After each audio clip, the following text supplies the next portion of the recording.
નમસ્કાર મિત્રો, જોબશ્રી YouTube channel પર આપ સૌનું ફરીવાર એક નવા વિડીયોમાં હાર્દિક સ્વાગત છે। મિત્રો, આજે આપણે વિડીયોમાં જોવાના છીએ પોસ્ટ ઓફિસ દ્વારા જે નવી ભરતીની જાહેરાત કરવામાં આવી છે તેના વિશે। મિત્રો, આ ભરતીમાં એજ્યુકેશન ક્વોલિફિકેશન છે તે 10 પાસ 12 પાસ માંગવામાં આવ્યું છે। ટોટલ જગ્યાઓની વાત કરીએ તો 32,500 જગ્યાઓ પર ભરતી થવાની છે, તો એપ્લાય જરૂર કરી દેજો। આ ભરતી માટે ભાઈઓ અને બહેનો બધા એપ્લાય કરી શકે છે જેમની ઉંમર 18 વર્ષથી લઈને 40 વર્ષ સુધીની હોય। તો મિત્રો, આજે આપણે વિડીયોમાં જોવાના છીએ પોસ્ટ ઓફિસ દ્વારા જે નવી ભરતીની જાહેરાત કરવામાં આવી છે તેની સંપૂર્ણ માહિતી। જો તમને આ વિડીયો પસંદ આવે તો વિડીયો લાઈક કરજો, શેર કરજો અને આપ આ ચેનલ પર પહેલી વખત આવ્યા હોય તો ચેનલ સબસ્ક્રાઇબ કરી લેજો જેથી આવનાર નવા વિડીયોની માહિતી આપ સુધી પહોંચી શકે। તો આપણે જઈશું પોસ્ટ ઓફિસ દ્વારા જે નવી ભરતીની જાહેરાત કરવામાં આવી છે તેની ડિટેલ ઉપર અને સંપૂર્ણ માહિતી મેળવીએ।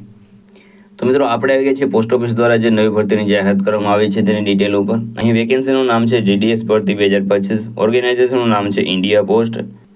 પોસ્ટ નેમની વાત કરીએ તો ગ્રામીણ ડાક સેવક એટલે કે GDS, બ્રાન્ચ પોસ્ટ માસ્ટર એટલે કે BPM અને આસિસ્ટન્ટ બ્રાન્ચ પોસ્ટ માસ્ટર એટલે કે ABPM એમ ઘણી બધી પોસ્ટો પર ભરતી થવાની છે। ટોટલ પોસ્ટની વાત કરીએ તો 32,500 જગ્યા પર ભરતી થવાની છે, તો એપ્લાય જરૂર કરી દેજો। એપ્લાય તમારે ઓનલાઈન કરવાનું રહેશે। ઓકે, ને એપ્લાય કોણ એપ્લાય કરી શકે છે તો ઓલ ઇન્ડિયાના મેલ ફિમેલ આ ભરતી માટે એપ્લાય કરી શકે છે અને સેલરી મેળવી શકે છે 10,000થી લઈને 29,380 સુધી। વધારે માહિતી માટે તમારે ઓફિશિયલ નોટિફિકેશન છે તે જોઈ લેવાનું રહેશે। એજ લિમિટની વાત કરીએ તો તમારા મિનિમમ 18 વર્ષ પૂર્ણ થઈ ગયેલા હોવો જોઈએ। મેક્સિમમ તમે 40 વર્ષની ઉંમર સુધી તમે એપ્લાય કરી શકો છો અને ગવર્મેન્ટના રૂલ્સ પ્રમાણે એજ રિલેક્સેશન મળવા પાત્ર રહેશે, જે તમારે ઓફિશિયલ નોટિફિકેશન જોઈ લેવાનું રહેશે। એપ્લિકેશન ફીની વાત કરીએ તો જનરલ અને OBC માટે 100 રૂપિયા ફી ભરવાની રહેશે, જ્યારે SC, ST અને PWD માટે કોઈ પણ જાતની ફી ભરવાની રહેશે નહીં। પેમેન્ટ મોડ છે તે ઓનલાઈન છે, તમે ક્રેડિટ કાર્ડ, ડેબિટ કાર્ડ અથવા તો નેટ બેન્કિંગ દ્વારા તમે પેમેન્ટ કરી શકો છો। સિલેક્શન પ્રોસેસની વાત કરીએ તો નો એક્ઝામ, તમારા મેરિટના બેઝિસ ઉપર તમારું સિલેક્શન થશે। એજ્યુકેશન ક્વોલિફિકેશનની વાત કરીએ તો 10 પાસ જેમની પાસે છે તે બધા કેન્ડિડેટ આ ભરતી માટે એપ્લાય કરી શકે છે। અગત્યના ડોક્યુમેન્ટની વાત કરીએ તો passport size photograph, signature, Aadhaar card, mobile number, email ID, education certificate, marksheet, caste certificate જેમને પણ લાગુ પડતું હોય તે, ડિસેબિલિટી સર્ટિફિકેટ જેમને પણ લાગુ પડતું હોય તે, ઇન્કમ સર્ટિફિકેટ EWS માટે રહેશે। ત્યારબાદ એજ પ્રૂફ, 10માની માર્કશીટ અને બર્થ સર્ટિફિકેટ અને વધારે માહિતી માટે તમારે ઓફિશિયલ નોટિફિકેશન ચેક કરી લેવાનું રહેશે। કઈ રીતે એપ્લાય કરી શકો છો? તમે વિડીયોના ડિસ્ક્રિપ્શનમાં તમને એક લિંક મળી જશે, તેના પર ક્લિક કરશો એટલે તમે પોસ્ટ ઓફિસની ઓફિશિયલ વેબસાઇટ છે ત્યાં પહોંચી જશો।